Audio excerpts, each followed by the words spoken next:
আমি এখন একটা বের করে নিয়েছি, এই যে দেখেন একটা আমি এখন ডিমোল্ড করে দেখাবো।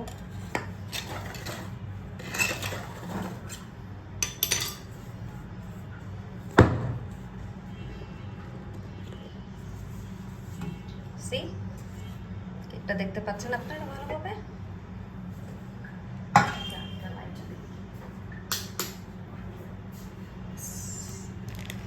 এইটা হচ্ছে কেকের ফাইনাল আউটকাম।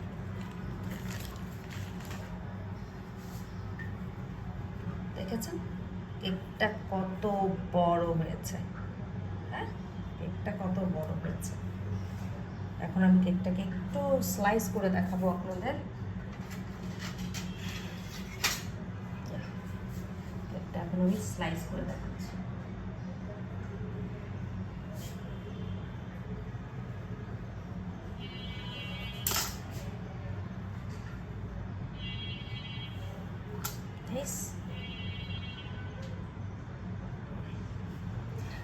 যদি আপনারা ইনগ্রেডিয়েন্ট ঠিক মতন দেন, একদম প্রপার মেজারমেন্ট অনুযায়ী সব কিছু দিয়ে কেকটা বানান, অবশ্যই আপনাদের আউটকাম ঠিক এরকম আসবে। It will be absolutely perfect, একদম পারফেক্ট।